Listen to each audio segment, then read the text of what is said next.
माझ्या सर्व मैत्रिणींना इंग्रजी नवीन वर्षाच्या तसेच इंग्रजी नवीन वर्षातील पहिला सण असणाऱ्या मकर संक्रांतीच्या खूप साऱ्या शुभेच्छा. नमस्कार सर्वांना, मी प्रांजली. या व्हिडिओमध्ये मी तुमच्यासोबत मकर संक्रांतीविषयी शास्त्रोक्त, विधिवत आणि पंचांगानुसार अचूक माहिती शेअर करणार आहे. हा व्हिडिओ बघितल्यानंतर मकर संक्रांतीबद्दलच्या सर्व प्रश्नांची उत्तरं तुम्हाला मिळून जातील. जसं की यंदा संक्रांत कशावर आलेली आहे, संक्रांतीचं नाव काय आहे, संक्रांती कोणत्या दिशेला जात आहे, संक्रांतीने कोणत्या रंगाचे वस्त्र परिधान केलेले आहेत, कारण संक्रांतीने ज्या रंगाचे वस्त्र परिधान केलेले असतात त्या रंगाची साडी किंवा ड्रेस या दिवशी महिलांनी घालू नये असं म्हटलं जातं. संक्रांतीचा पुण्यकाल काय आहे, वर्ज्य कामे कोणती आहेत, संक्रांती काळात कोणकोणत्या वस्तू दान द्यायच्या आहेत, कोणत्या वस्तू चुकूनही आपल्याला दान द्यायच्या नाहीयेत, त्याचबरोबर संक्रांत काळात कोणकोणत्या महत्त्वाच्या गोष्टी आपल्याला आवर्जून करायच्या आहेत, यंदा 2026 मध्ये संक्रांतीचं हळदी कुंकू कधीपासून कधीपर्यंत करायचं आहे, तुमच्या घरामध्ये जर लहान मुलं किंवा मुली असतील किंवा तुमचे नातू किंवा नात असतील तर त्यांचं बोरन्हाण यंदा कधीपासून कधीपर्यंत आपण करू शकतो, तुमच्या घरी मुलामुलींचे लग्न झालेले असतील तर लग्नानंतर पहिल्या संक्रांतीविषयीची माहिती, त्याचबरोबर तुमचा मुलगा किंवा मुलगी यांचं लग्न जमलेलं असेल तर अशा सर्व प्रश्नांची उत्तरं या व्हिडिओमध्ये तुम्हाला बघायला मिळतील. त्यामुळे व्हिडिओ पूर्ण आणि शेवटपर्यंत नक्की बघावा. आपल्या हिंदू धर्मात मकर संक्रांतीच्या सणाला विशेष महत्त्व आहे. तसं तर संक्रांत प्रत्येक महिन्याला येत असते. सूर्याच्या एका राशीतून दुसऱ्या राशीत प्रवेश करण्याला संक्रांत म्हटलं जातं. पण जेव्हा सूर्य हा धनु रास सोडून मकर राशीमध्ये प्रवेश करतो तेव्हा आपण मकर संक्रांती हा सण साजरा करत असतो. याच मकर संक्रांतीच्या दिवसापासून सूर्याचं उत्तरायण सुद्धा सुरू होतं. मराठी महिन्यांचा विचार केला तर दरवर्षी संक्रांत ही पौष महिन्यात येते आणि इंग्रजी महिन्यानुसार जानेवारी महिन्यामध्ये येते. यंदा 2026 मध्ये मकर संक्रांत ही 14 जानेवारी 2026 वार बुधवारी आलेली आहे. मकर संक्रांतीनंतर दिवस हा तिळातिळाने मोठा होत असतो आणि रात्र ही तिळातिळाने लहान होत असते. हे तुम्ही तुमच्या आजी आजोबांकडून नक्कीच ऐकलेलं असेल. शके 1947च्या मकर संक्रांतीचे फल बुधवार दिनांक 14 जानेवारी 2026 वार बुधवार पौष कृष्ण 11 रोजी दुपारी 3:06 सूर्य मकर राशीमध्ये प्रवेश करत आहे. संक्रांतीचा पुण्यकाल बुधवार दिनांक 14 जानेवारी 2026 रोजी दुपारी 3:06 ते सूर्यास्तापर्यंत म्हणजेच सायंकाळी 6:20 आहे. सूर्याचे मकर संक्रमण यावर्षी बालवकरणावर होत असल्याने संक्रांतीचे वाहन वाघ आहे. संक्रांतीचे उपवाहन घोडा आहे. संक्रांतीने यंदा पिवळे वस्त्र परिधान केलेले आहे, त्यामुळे आपल्याला संक्रांतीच्या दिवशी पिवळे वस्त्र परिधान करायचे नाहीये. संक्रांतीने हातामध्ये शस्त्र म्हणून गदा घेतलेली आहे. संक्रांतीने केशराचा टिळा लावलेला आहे. संक्रांती वयाने कुमारिका असून बसलेली आहे. संक्रांतीने वासाकरता जाईचे फूल हातात घेतलेले आहे.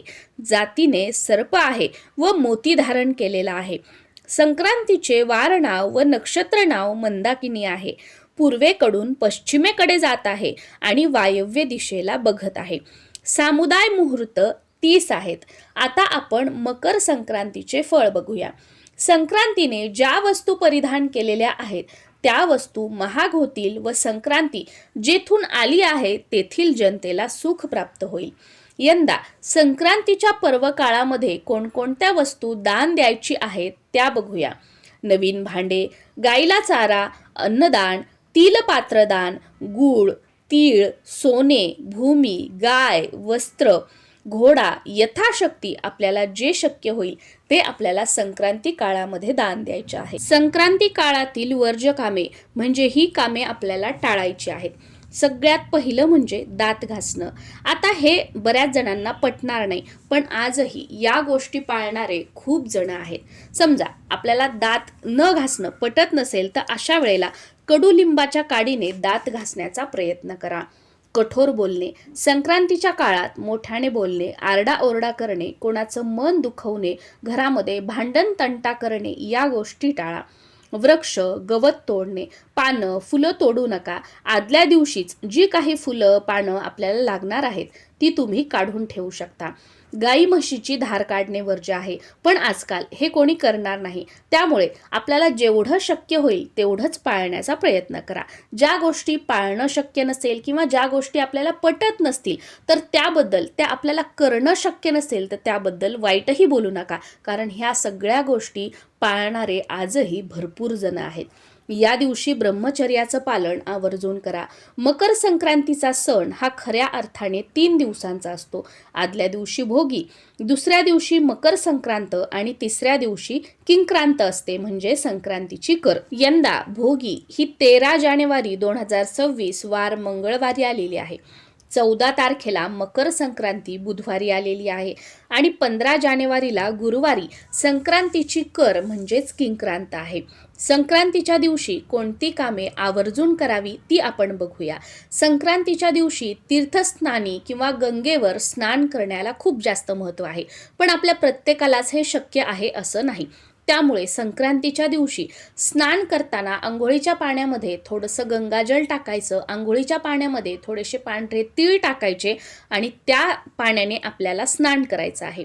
संक्रांतीच्या दिवशी आवर्जून सूर्याला अर्घ्य द्यायचं आहे. आणि हो, 10 वाजता, 11 वाजता, 9 वाजता असं नाही, शक्यतो उगवत्या सूर्याला अर्घ्य देण्याचा प्रयत्न करा.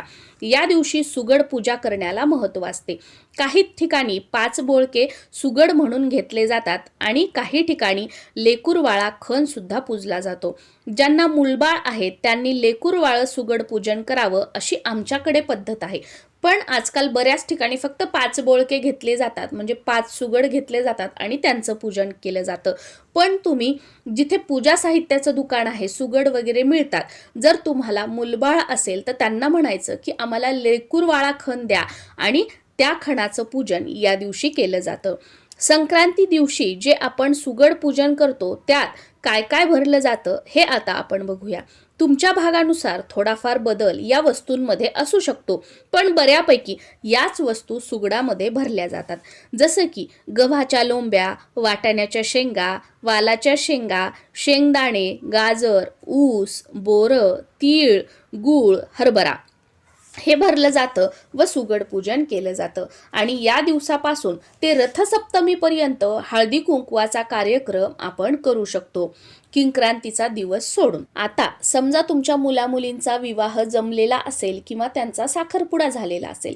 इथे लक्षात घ्या, मी नवीन लग्न झालेलं म्हणत नाहीये, मी फक्त म्हणतेय की ज्या मुलामुलींचे विवाह जमलेले आहेत किंवा ज्यांचा साखरपुडा झालेला आहे, तर अशा मुलामुलींच्या आईवडिलांनी समजा तुमच्या मुलीचं लग्न जमलेलं असेल तर आपल्या जावयाला नारायण स्वरूप मानून संक्रांतीपासून ते रथसप्तमीपर्यंत किंक्रांत सोडून कधीही एक छोटीशी चांदीची वाटी घ्यायची आणि त्या वाटीमध्ये तिळगुळ भरून ती चांदीची वाटी आपल्या जावयाला तुम्हाला दान करायची आहे. हे शुभ मानलं जातं.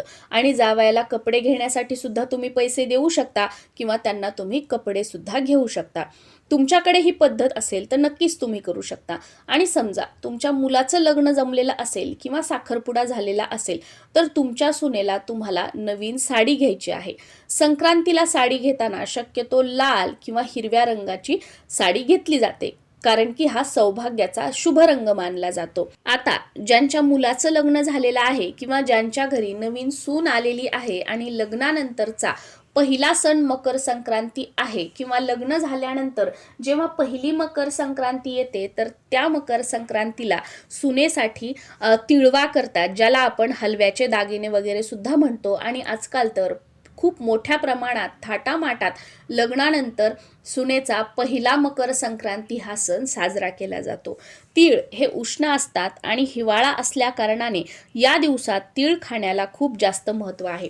जसं की भोगी या सणाला तीळ लावलेली बाजरीची भाकरी आणि भोगीची भाजी खाल्ली जाते. त्या भाजीमध्ये तीळ आवर्जून घातले जातात. तुमच्या घरात 5 किंवा 7 वर्षापर्यंतचे लहान मुलं किंवा मुली असतील, तुमची नातू, तुमची नात किंवा तुमचा मुलगा किंवा तुमची मुलगी, तर त्यांना संक्रांतीपासून ते रथसप्तमीपर्यंत कोणत्याही दिवशी तुम्ही बोरन्हाण घालू शकता. आता मकर संक्रांतीविषयी सर्वात इंटरेस्टिंग माहिती तुमच्यासोबत शेअर करते. आपण बघा, इतर कोणताही सणवार असू द्या, शुभ कार्य असू द्या, मंगल कार्य असू द्या, त्या कोणत्याही सणाला किंवा कार्याला आपण काळ्या रंगाची साडी घालत नाही किंवा काळ्या रंगाचे वस्त्र अशुभ मानले जातात. पण मकर संक्रांती म्हटलं की काळ्या रंगाची साडी घेण्याला महिलांचा उत्साह असतो आणि काळ्या रंगाची साडी मकर संक्रांतीला महिला आवर्जून घालतात.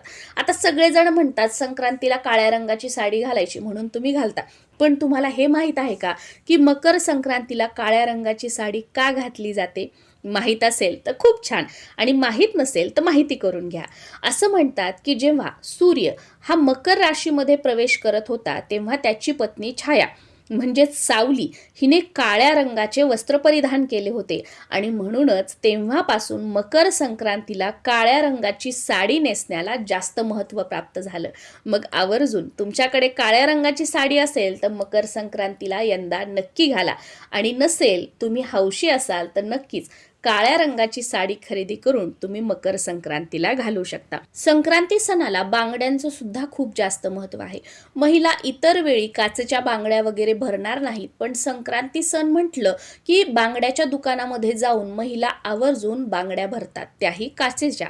आणि शक्यतो संक्रांती सण म्हटलं की हिरव्या रंगाच्या काचेच्या बांगड्या घालण्याला खूप जास्त महत्त्व आहे. बरेच जण लाल रंगाच्या वगैरे पण घालतात, किंवा तुम्हाला ज्या रंगाच्या बांगड्या आवडतात त्या रंगाच्या बांगड्या तुम्ही घालू शकता.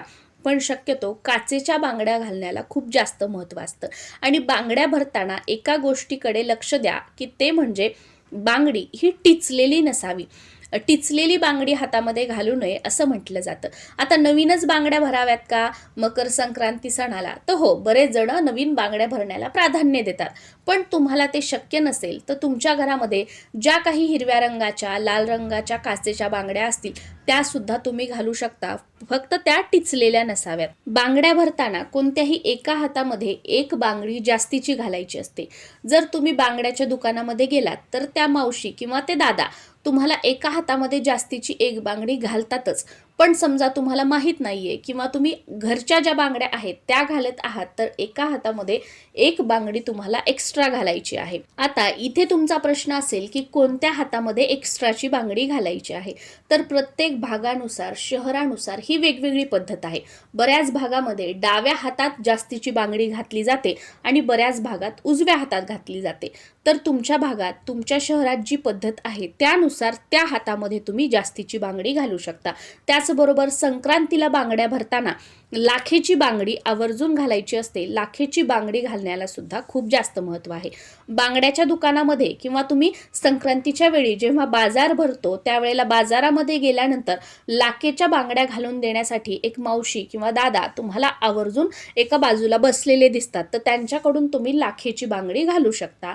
आय होप मकर संक्रांत 2026 याबद्दल तुम्हाला संपूर्ण माहिती मिळालेली असेल. पण तरीही अजून काही प्रश्न असतील तर खाली कॉमेंट सेक्शनमध्ये तुम्ही विचारू शकता.